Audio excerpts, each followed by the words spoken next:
The drifting silence. The ship floated in endless space, its engines dead, its lights dim, its crew silent. Nothing around them but stars, cold and far away. Their homeworld was gone, their mission forgotten. All that remained was survival. The captain sat in the command chair, staring at empty screens. He could hear the slow breaths of his crew, each one weaker than the last. Food was almost gone. Water was rationed to the smallest drops. Days blended into nights, though in space there was no real difference. Time felt heavy, like chains pressing against their chests. The crew had stopped speaking. Words had become useless. What could they say? They were alone, lost, waiting for the void to swallow them. But then, a sound broke the silence, a faint beep, small and fragile. The navigator lifted her head, her eyes hollow from hunger. "Captain, I hear something," she whispered. The others turned slowly, like shadows brought back to life. The captain leaned forward. The sound came again, sharper this time, a signal, weak, broken, but real. For the first time in weeks, a spark of hope touched the crew. Someone else was out there, maybe a trader, maybe a rescue ship, maybe anyone at all. The engineer tapped trembling fingers on the console. "I cannot lock it. The system is too damaged," he said. Still, the signal pulsed. A rhythm in the dark. Beep, pause, steady, patient, calling to them. The youngest crew member, barely an adult, whispered a question no one wanted to answer. "What if it is not friendly?" The words chilled the air, because in space, not everything that moved wanted peace. Pirates, hunters, machines. So many dangers drifted among the stars, yet the signal kept coming, closer, louder, like footsteps in the void. The captain clenched his fists. "Better danger than silence," he said. And deep inside they all agreed. Silence was death, but sound, any sound, meant life. Hours passed. The crew pressed their faces against the viewing glass, hoping, fearing. Then one of them gasped. A shadow moved in the distance, huge, larger than anything they had seen before. It blocked the stars, as if a mountain was gliding through the void. The navigator whispered, "No ship is that big." Her voice shook. The engineer muttered, "Unless it is not a ship at all." Fear spread again. Their minds tried to explain the impossible shape. Sharp edges, glowing lines, a mass of steel moving with silent power. The youngest crew member felt tears burn his eyes. He remembered old stories, myths told in fear and laughter, about humans, about Terrans, but those were lies. His kind had said, humans were gone, destroyed, forgotten. Yet the shadow looked alive, and its signal was now clear. The radio crackled, a voice spoke, deep, metallic, steady, not in their language but strong enough to make their hearts race. They could not understand the words, but they could feel the weight behind them. It was not a pirate's taunt, not a machine's echo. It was something older, something that carried command. The captain stood, his knees weak, his crew waited, breathless. The shadow grew closer, details now clear. Towers of steel, weapons bristling, engines glowing with strange blue fire. The ship was not drifting. It was hunting, searching, alive. Their own vessel shook as the signal turned into a beam, scanning them. Alarms flashed weakly across the console. The engineer shouted, "They see us!" But the captain whispered, almost to himself, "No, they always saw us." Fear turned to awe, because the shadow was not just any ship, it was a warship, and on its side, glowing letters appeared as their translator struggled to read them. The system froze, then spat out two words no one thought they would ever see again. Terran warship. The crew froze. The youngest fell to his knees. The navigator whispered, "It cannot be real." But it was real. The darkness had given them an answer, a human answer. The ship drifted closer, its presence filling every star, and the crew, once lost in endless silence, now trembled with fear, hope, and the terrible knowledge they were not alone anymore. Whispers in the dark, the Terran warship did not move like other ships. It glided with the silence of a predator. Its bulk filled the void. And yet, every motion felt deliberate. The alien crew huddled close together, their breath shallow, their eyes wide. The radio came alive again, a low hum, followed by a burst of static, then a voice deeper than before. It spoke slowly, carefully, but the words were still unknown. The crew's translator stuttered, symbols flashing across broken screens. None of them could understand, but all of them felt the meaning: power, patience, warning.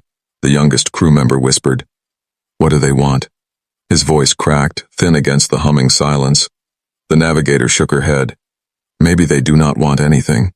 Maybe they only watch." But her trembling hands betrayed her fear. The engineer slammed a weak fist on the console. "No ship that size only watches. They found us for a reason."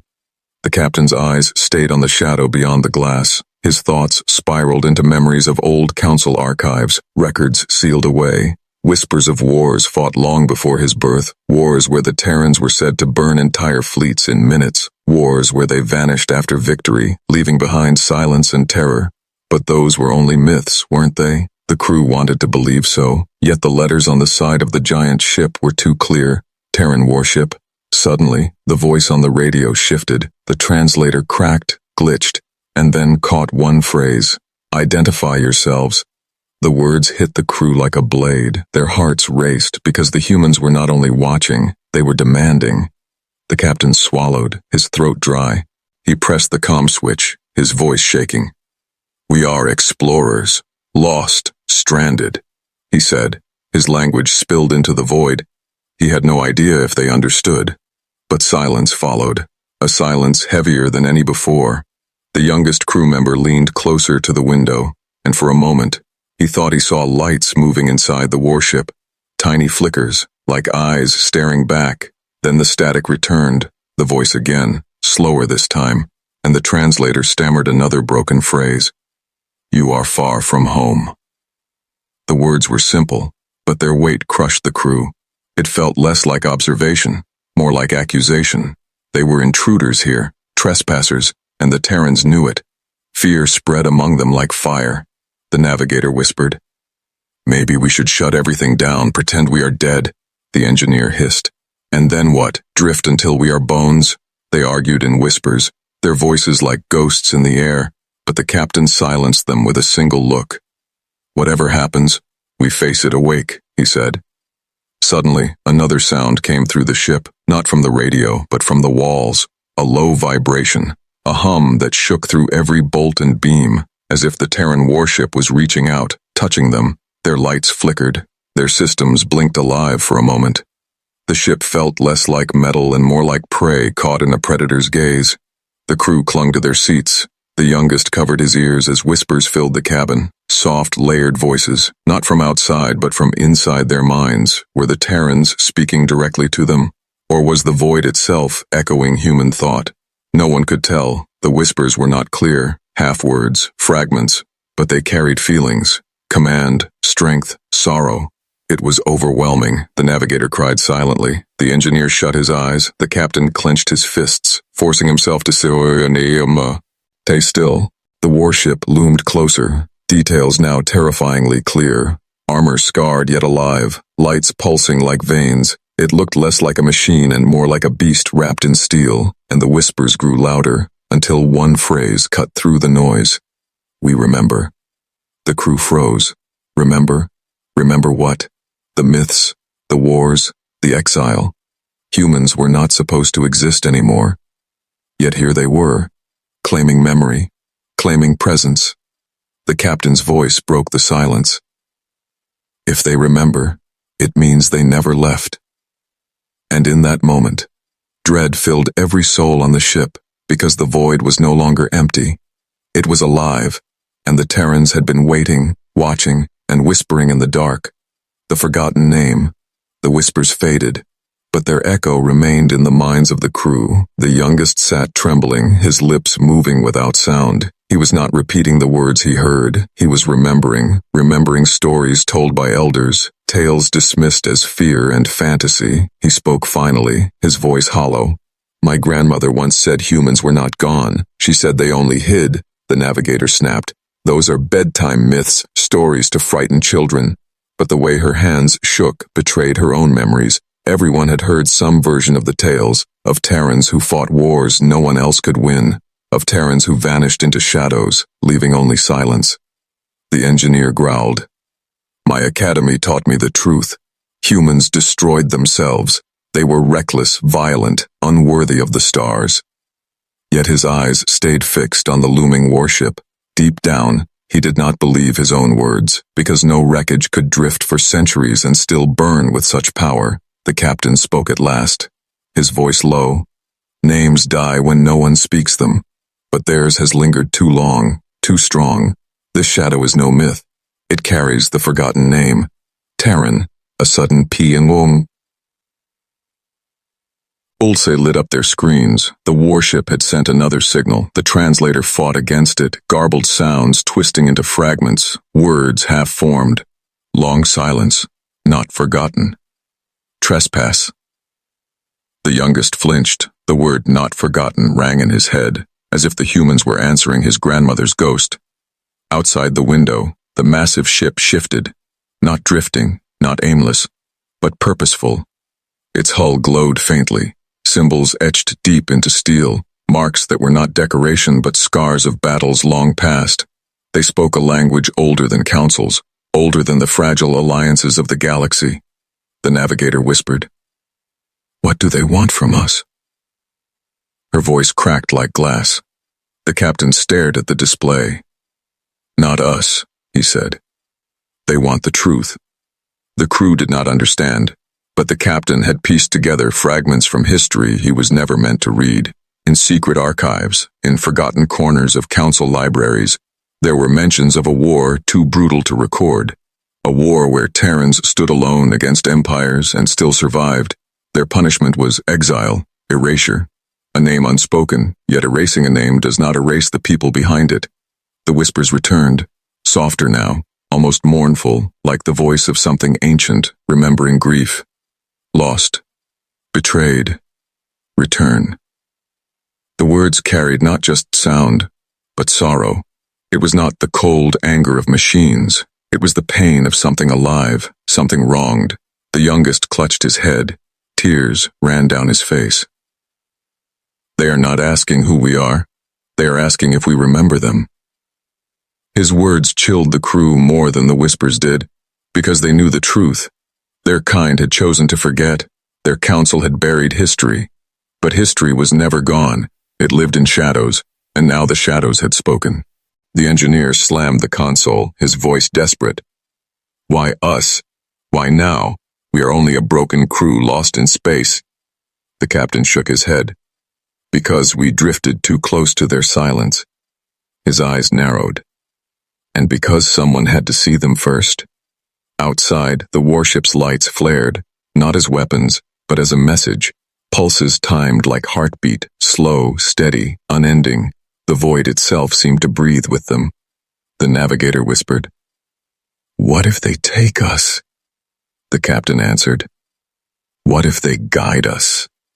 No one knew which fate was worse, to be destroyed by the forgotten, or to be carried by them back into the galaxy. The translator sparked again. This time, only 2 words came through clear. "We remember." But now there was something new at the end of the signal. A question, heavy as a blade at the throat. "Do you?" The crew stared at one another. No one spoke, because to answer was dangerous. To deny would be a lie. To admit would be betrayal of their counsel. Silence wrapped around them once more. But now, silence was no longer empty. It was full of a forgotten name, a name that had returned from the dark. The first contact. The Terran warship hovered in silence, its shadow covering the smaller vessel like a mountain over a lone traveler. Every heartbeat of the alien crew felt louder, heavier. They could not look away. It was as if the void itself had bent around this one ship. The radio crackled again. Static filled the cabin, sharp and biting. Then a voice, deep, measured, controlled. This time the translator caught the words with painful clarity. "You are not welcome here." The crew flinched. The navigator clutched the arm of her chair, her lips pale. The engineer muttered, "Then why keep us alive?" But no one answered. The captain pressed the comm switch, his voice shaking. "We are only lost. We seek no harm. Our ship is broken. Our crew is dying, please." His words vanished into static. The silence that followed was worse than any weapon. The youngest crew member leaned toward the window. His eyes caught the faint glow of movement inside the Terran ship. Shadows of figures, tall, human, their outlines too sharp, too real to be illusion. His throat tightened. Humans were not supposed to be real, yet here they were. The translator sparked again. This time, the words cut like iron. Explain. Just one word, but heavy. The kind of word that was not a request, but a command. The captain's mind raced. Explain what? Their presence. Their survival. Their entire existence. He drew in a shaky breath. We fled the Council War. We were chased. Our engines failed. We had no path but here. His voice was weak. He hated how small he sounded, but the truth was all he had left. The Terran ship shifted. Its lights pulsed once, twice, then beams swept across the smaller vessel, scanning every bolt and every heartbeat. Their systems screamed with alarms. The engineer shouted, "They are tearing us apart with their sensors." But the captain whispered, "No, they are looking." The radio returned, the voice colder now. "You run from war. You drift into silence. You enter Terran space without permission." The crew froze. Terran space. The words sank into them like poison. The void they thought empty was not empty at all. It was owned, guarded, claimed. The youngest shook his head violently. There is no Terran space. The Council destroyed them, erased them. But the warship outside proved him wrong with every breath of its engines. The Terrans were alive, and they remembered. The navigator sobbed softly. "Are they going to kill us?" she asked. The captain could not answer. Instead, he lifted his chin toward the radio. "If you wish us gone, then end it now. But if you allow, we will leave. We will never return. Ilansashi to gain." The crew waited, hearts pounding like drums. The shadows inside the warship shifted. The whispers returned, softer this time. Not many voices, but one. And the translator caught the words. "We will decide." The tension stretched like a blade. Every second felt like an hour. The crew dared not breathe too loudly. Finally, the radio crackled once more, and the voice spoke with the calmness of a storm hidden under still waters. "You will follow, or you will not leave alive." The engineer slammed his hands on the console. "Follow where? Into their trap," the navigator cried. "If we follow, we are prisoners. If we resist, we are dead." Panic spread again. Their voices rose in fear, anger, desperation, but the captain silenced them, his voice low and steady. "We have no choice. The void gave us silence. The Terrans gave us a voice. Even if that voice is death, we must hear it." The youngest stared at him with wide eyes. "Captain, what if they take us deeper? What if we vanish like the others from the old stories?" The captain closed his eyes. "Then at least we will know the truth, not the lies." Outside, the Terran warship turned slowly. Its engines burned with blue fire. A path opened in the void. A trail of light pulling them forward. Their small ship shuddered as its systems flickered, as if touched by unseen hands. And then, without their command, the engines of their broken ship came alive. The crew gasped. The warship was not asking them to follow. It was dragging them. The captain gripped the arms of his chair. "This is the first contact," he whispered. But he knew it was more than that. This was judgment, and the forgotten name had finally spoken again, truth and fire. The alien crew felt their ship move without command. The broken engines that refused to answer them now obeyed the Terran warship. It was not guidance, it was control. The warship dragged them through the void like a hunter pulling prey. Inside the cabin, fear turned to anger. The engineer shouted, "We are not their slaves," the navigator cried. "We are not their enemies either." But the captain said nothing. His eyes stayed locked on the massive shadow ahead, because deep inside, he knew the Terrans were not finished. They had only begun. Suddenly, alarms screamed across their console. Red lights flashed. The sensors picked up shapes behind them, fast, sharp, closing in. The youngest whispered, "They found us." Through the window, smaller ships emerged from the darkness, sleek, armed, hunters. Their hulls carried the markings of warlords who preyed on the weak. These were the same ships that had chased them from their home. Their nightmare had returned, but this time, the Terran warship was between them. The hunters hailed, their voices sharp and cruel. "Return the fugitives or die." The alien crew trembled. They knew the hunters would not hesitate. To them, mercy was weakness. But before the captain could respond, the Terran voice cut through the channel. "You will leave, or you will burn." The hunters laughed, their voices full of arrogance. "Your ship is old, relic, nothing but shadow. We are many, you are one." Their words filled the void, but their laughter died when the warship moved. Its engines roared like thunder, its weapons unfolded from hidden towers, cannons that pulsed with blue fire, missiles that glimmered like falling stars. The void itself seemed to tremble. The hunters slowed, doubt creeping into their voices. The captain of the alien crew whispered, "We are about to see the truth." His words carried both fear and awe. The youngest gripped his chair, his heart pounding, because he knew what was coming. The stories, the myths, the warnings, they were about to become real. The hunters opened fire first. Red beams of energy tore through the darkness. Missiles streaked toward the Terran warship. The alien crew screamed as light filled the void, but the warship did not move. It absorbed the storm, its shields glowing like a burning wall. The attacks broke apart against its armor, as if the void itself had chosen to protect it.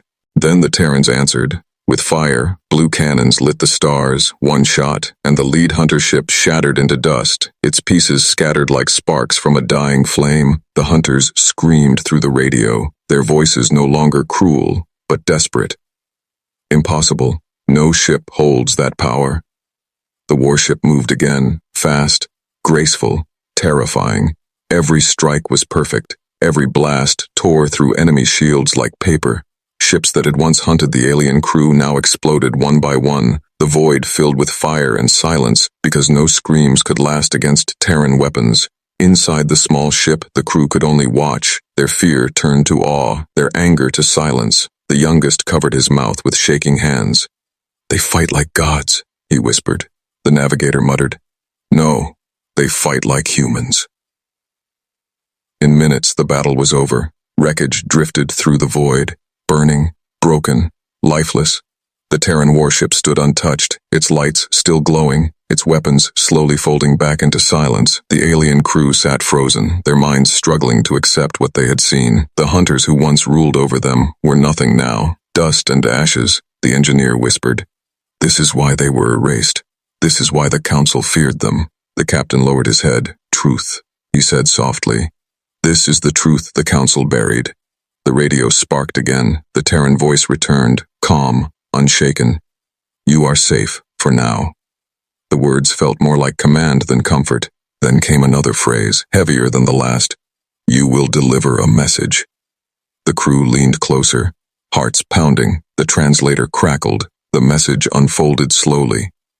"Tell your council, the Terrans still live. Tell them, we do not forgive, and we do not forget." The youngest trembled, his body shaking. He realized then that survival had come with a price. They were no longer lost in space. They were chosen to carry a warning that could change the galaxy forever. The storm of steel, the wreckage of the hunters still burned in the void. Shards of broken ships drifted slowly, glowing like dying stars. The alien crew stared at the battlefield in silence, their hearts still racing from what they had witnessed. The Terran warship did not chase the survivors. It simply hovered, calm, silent, as if destruction had been nothing more than routine. For the alien crew, it was not just power they had seen. It was precision, every strike calculated, every shot final. It was a storm of steel controlled by human hands. The captain whispered, "This is not war, this is memory." The others turned to him, confused, but he continued, his voice low. "They are showing us what they were, what they still are, so we will not doubt." Suddenly, their ship shuddered again, not from attack, but from a pull. Systems flickered to life without their command. Navigation lit up with a course they had not set. The Terrans were dragging them deeper into the void, towards something unseen. The navigator clutched her console, her voice shaking. "Where are they taking us?" the engineer hissed. "To our death." But the youngest whispered, "Or to their truth." The stars shifted as they followed. Then, out of the darkness, other shapes appeared, vast, hidden until now. Not one warship, not two, but an entire fleet. Ancient giants of steel sleeping in silence. Their lights faint, their weapons folded, yet their presence heavier than entire worlds. The crew gasped. The youngest cried out, "This is impossible. No one builds fleets this size. No one hides them." But the captain's face grew pale. He understood. This was not a fleet built today. These were relics, survivors of wars long past, a graveyard that was not dead, but waiting. The Terran warship. Slowed, its signal flared again. The translator caught the words clearly this time. Witness. A pulse of light swept across the alien ship, and suddenly their screens lit up with images, not of stars, but of history. Battles long ago, council fleets burning under Terran fire, empires collapsing, humans fighting alone against the galaxy, humans winning. The images seared into their minds like fire, truths their council had buried, truths their people had forgotten. The navigator covered her face, tears streaming down. "They never died," she whispered. "They never left. They were always here," the engineer muttered. "And they waited, not to return in peace, but to remind us, to punish us." The captain's eyes stayed fixed on the images. "No, they waited for the moment we would come too close, and now we carry their storm back to the council." The youngest trembled, his hands gripping his seat. "What if the council does not believe us?" The Terran voice cut through his question. "They will believe." The translator shook with the force of the words. "Because when you speak, we will already be moving." The alien crew froze. Moving where? The captain's stomach turned because he knew the answer before it was spoken. The Terrans were no longer shadows. They were preparing. The storm of steel was not meant to stay hidden. It was meant to rise. The warship sent one final message, its voice colder than silence. "You have seen our truth. Now carry our fire." Their ship shook as systems released. Navigation cleared. They were free again, but the course ahead felt heavier than chains. They were no longer survivors. They were messengers. Messengers of a storm that could tear the galaxy apart. As the Terran fleet vanished back into shadows, the captain whispered words none of them wanted to hear. The galaxy will remember the name, Terran. And in his heart, he knew, memory was only the beginning. The storm of steel was coming. The message from Earth. Their ship drifted. Free again, the invisible grip of the Terran warship gone. But the weight of what they had witnessed pressed harder than any chains. No one spoke for a long time. The crew sat in silence, hearts heavy, minds broken. They had been spared, but they had not been freed. The captain's hands rested on the console, his eyes staring at the stars ahead.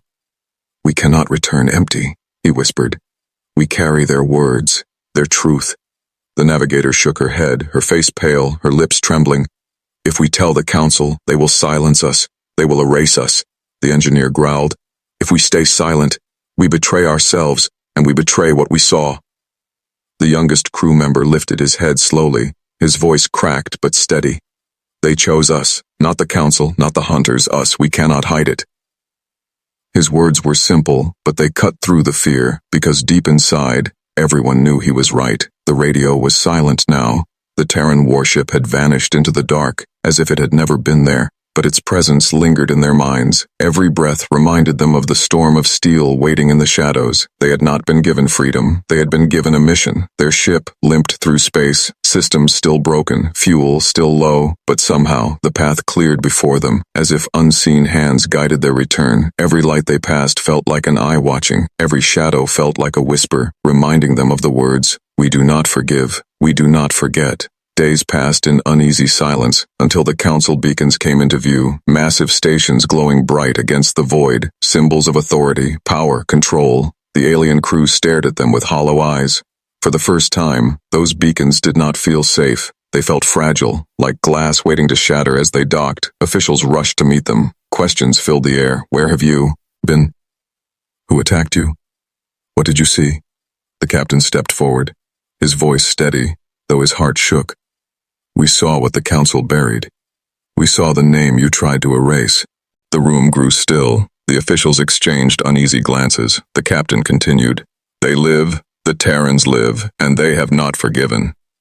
Panic rippled through the crowd. Some shouted denial, others whispered in fear, but the crew stood united. Their eyes carried the fire they had seen, and no denial could erase that. The youngest stepped forward, his voice louder than it had ever been. "You told us humans were myths. You told us they were destroyed, but we saw them, we heard them, and we carry their message." He repeated the words. "The Terrans still live, and they are waiting." The council chambers erupted in chaos. Some demanded silence, some called the crew traitors, but whispers spread faster than orders. Through the halls, through the stations, through the stars, whispers of Terrans, of warships hidden in the void, of storms waiting to rise in the shadows of those chambers.